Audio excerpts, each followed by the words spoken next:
नमस्कार। आप सभी दोस्तों का इस YouTube चैनल मौर्य बीज भंडार पर बहुत बहुत स्वागत है। और आज की ये वीडियो काफ़ी ज़्यादा इम्पोर्टेंट होने वाली है उन किसान भाइयों के लिए जो कि मक्का की खेती करते हैं। मक्का की फसल में जो तना है उसको मोटा कैसे करें और कम हाइट लेकर के हम ज़्यादा से ज़्यादा प्रोडक्शन कैसे लें, सारी की सारी जानकारियाँ इस वीडियो में होने वाली है। तो ये वीडियो सिंपल सी इस विषय पर बनाई गई है जिसमें हम बात करने वाले हैं कि ज़्यादा उत्पादन कैसे लें और मक्के के पौधे की बढ़वार के साथ इसके जो तना है उसको मोटा कैसे करें। तो चलिए दोस्तों, सबसे पहले हम ये बात को समझने की कोशिश करेंगे कि मक्का में मैंने जो बेसल डोज दिया है उसमें किस प्रकार से पौधे की हाइट और पौधे का जो तना है वो मोटा होगा। तो पौधे के विकास के लिए हमें जो जरूरत होती है वो होती है दोस्तों नाइट्रोजन की। और दूसरा हमें जो जरूरत होती है दोस्तों वो होती है,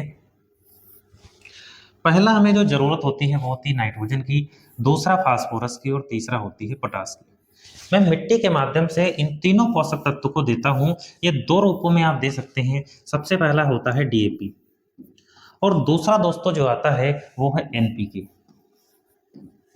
डीएपी में जो नाइट्रोजन की परसेंटेज वैल्यू होती है वो 18 होती है और फास्फोरस की जो परसेंटेज वैल्यू होती है वो 46 होती है और उसमें जो पोटास होती है वो 0 होती है। तो पोटास के रूप में हम फिर एमओपी यानी म्यूरेट ऑफ पोटास का प्रयोग करते हैं।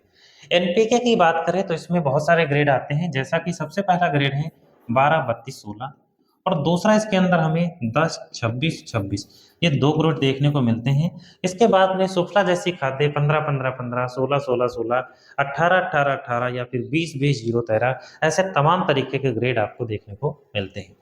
मक्का की फसल में मुझे जो सबसे अच्छी खाद लगती है वो एनपीके ही लगती है, जिसमें कि 12 32 16 या फिर 10 26 26 आते हैं। ठीक है। तो अब हम बात करेंगे दोस्तों इन सभी को देने के साथ साथ हमारी फसल में जो भी जरूरत होती है वो होती है सल्फर की। और सल्फर जो है हमें लेना चाहिए बेंटोनाइट के रूप में। बेंटोनाइट के रूप में हम सल्फामेक्स का इस्तेमाल कर सकते हैं, जो कि हमें ग्रोमोर यानी कोरोमंडल कंपनी का देखने को मिलता है और इसका डोज हमें 10 किलोग्राम प्रति एकड़ के हिसाब से लेना चाहिए। इसके साथ साथ हमें जो जरूरत पड़ती है दोस्तों वो है माइक्रोन्यूट्रेंट की। और माइक्रोन्यूट्रेंट के रूप में हम यूज में ले सकते हैं टी स्टन्स कंपनी का माइक्रोपोर्ट, लगभग लगभग 10 किलोग्राम प्रति एकड़ के हिसाब से। तो इन सभी को कॉम्बिनेशन के रूप में हमें मिट्टी में देना चाहिए, साथ में इसके साथ हमें जाइम को भी ऐड कर देना चाहिए। अब हम बात करेंगे कि जब ये मक्का में पानी लगाते हैं या फिर पहले यूरिया देते हैं तब हमें कौन से तत्वों को देना चाहिए जिससे कि मक्का में जो तना है वो मोटा हो पाए, जिससे आगे चल के जो दाना का विकास है, जो बालियों का विकास है वो ज़्यादा से ज़्यादा हो पाए। तो इसके लिए मैंने जो सबसे पहला प्रोडक्ट लिया है वो है कुक्कल। कुक्कल हमें सिंजेंटा कंपनी का देखने को मिलता है और बहुत ही यूनिक सा प्रोडक्ट है। इसके अंदर सबसे ज़्यादा जो परसेंटेज मात्रा है वो है सिलिका की। इसके होने की वजह से सबसे पहले मक्के में जो दाना ना बनने की समस्या है वो नहीं आती, क्योंकि यह नमी धारण की जो क्षमताएं होती है वो मिट्टी के अंदर बढ़ा देती है, जिसके कारण मिट्टी में जो भी पोषक तत्व हैं वो आसानी से पौधे तक पहुंच जाते हैं और बहुत ही अच्छा उत्पादन हमें देखने को मिल जाता है। तो जो भी किसान भाई मक्का की खेती करते हैं वो एक बार सिंजेंटा के कुक्कल का प्रयोग जरूर करें और डोज हमें इसका 8 से 10 किलोग्राम प्रति एकड़ के हिसाब से लेना चाहिए। इसके साथ दोस्तों मैंने एक बहुत ही बेहतरीन प्रोडक्ट रखा है यहाँ पे, इंडोलाइजर। और ये हमें इंडोफिल कंपनी का देखने को मिलता है। इसके अंदर humic folic amino acid, vitamin, protein, carbohydrate और भी बहुत सारी चीजें देखने को मिलती हैं। तो जब भी हम मिट्टी में देते हैं तो किसी भी प्रकार के कोई भी तत्व की डिफिशियंसी हमारी फसल में देखने को नहीं मिलती है। अगर हम इसके डोज की बात करें तो आपको दोस्तों इसका डोज जो है वो 8 से 10 किलोग्राम प्रति एकड़ के हिसाब से यूज में लेना चाहिए। बहुत ही अच्छा रिजल्ट आपको मिलेगा। इन दोनों के साथ हमारे साथ जो तीसरा प्रोडक्ट है वो है यूरिया।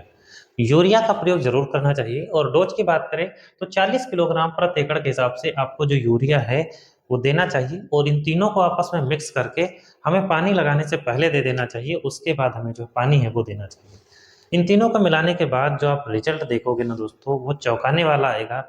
बहुत ही जबरदस्त और यूनिक सा रिजल्ट आपको देखने को मिलेगा। अगर मक्का से संबंधित और भी किसी भी प्रकार की आपको समस्याएं बनती हैं तो आप कमेंट बॉक्स में कमेंटेड पर्सन तक सोल्यूशन देने की कोशिश करूंगा। उम्मीद है यह वीडियो आपको डिटेल से समझ में आई होगी। अगर वीडियो पसंद आई हो तो वीडियो को लाइक और चैनल को सब्सक्राइब जरूर करें। मैं आशीष खेती से संबंधित नई नई जानकारियां इस यूट्यूब चैनल पर देता रहता हूं। थैंक यू दोस्तों, फिर मिलते हैं नेक्स्ट वीडियो के साथ।